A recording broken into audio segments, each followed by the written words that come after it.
Hello, good morning, students. Today is transcription number 292 on the speed of 100 words per minute.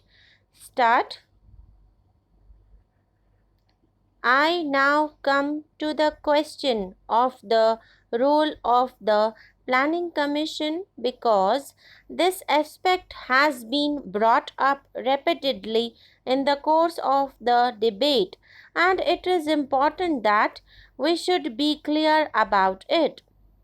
Just a few minutes ago, the question of implementation of the plan was referred to by one honorable member. It is natural to speak about the Planning Commission, but it has been mentioned in the wrong context, that is, in the context of implementation.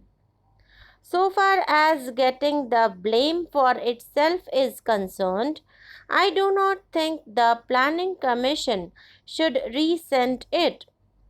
As the Honorable Home Minister pointed out, the first 5-year plan succeeded very well, and everybody, including the Planning Commission, the government, the states, and the people, contributed to its success. But there was one part of that success for which the Planning Commission did not deserve so much credit, and that was in regard to the easier position regarding food supplies. The principal credit for that should go to nature. Yet, the Planning Commission got the praise for it, which was not correct. Now, we are beset with certain difficulties which have slowed down the progress of the plan, difficulties for which nature is mainly responsible and others for which the international situation is responsible. The Planning Commission had no control over the circumstances which gave rise to such difficulties. But there is a general tendency to link up anything that happens to the plan with the Planning Commission. Let it be very clearly understood that the Planning Commission has a certain set of functions to perform. It has specific terms of reference. There is a misapprehension which seems to be fairly widespread that the Planning Commission has the responsibility for the execution of the plan schemes. This is not true. The Planning Commission, no doubt, makes an assessment of the resources, determines priorities, formulates the plan, and reports on its progress from time to time. But its functions are always advisory, never executive. The Planning Commission stands outside the field of execution. I do not disclaim responsibility for anything that goes wrong with the plan or for any failure, because I stand here not only on behalf of the Planning Commission alone, but also on behalf of the Government of India. Therefore, if anything has gone wrong, we are responsible for it and nobody else. When we are discussing the Planning Commission, it is proper that this demarcation should be kept in view as to what the Planning Commission stands for and can bear responsibility.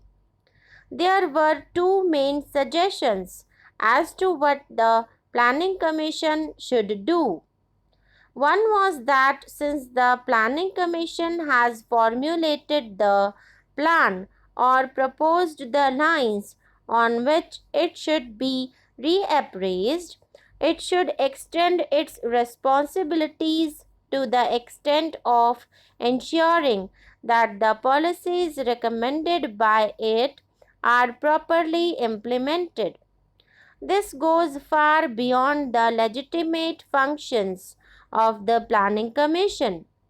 Ours is a federal constitution, and the powers of the union and the states are clearly laid down. There are various governmental and other non official agencies to execute the plan. They must accept responsibility for those parts of the plan which concern them. The Planning Commission does not possess the necessary machinery for the execution of the plan. However, it does keep a watch and makes an assessment and recommendations on important matters from time to time. But that is all that it can do. There is also another suggestion made by some members about the revision of cost estimates in the case of several projects. It was suggested that the Planning Commission itself should see to it that the cost estimates are kept within proper bounds and do not increase beyond a point.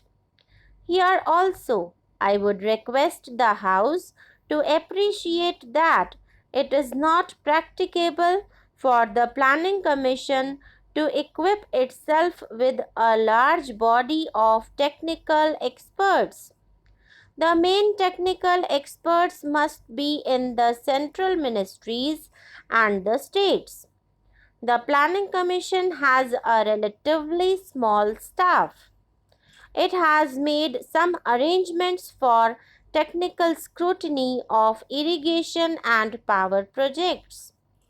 But for various schemes in the field of industry, mineral development, and transport, the Planning Commission depends on the technical personnel of the ministries and the arrangements which the ministries themselves make for further technical examination.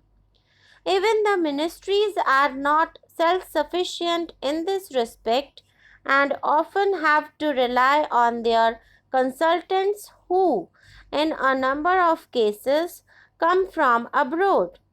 There are various limitations.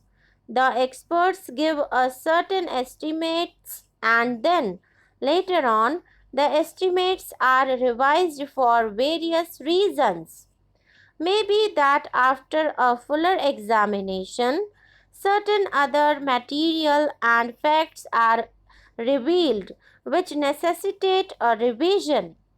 In many cases, the upward revision in costs has been due to an increase in prices of machinery and equipment, especially those imported from outside, which has occurred during the past 2 years. In some cases, the rise in prices is also due to some other factors.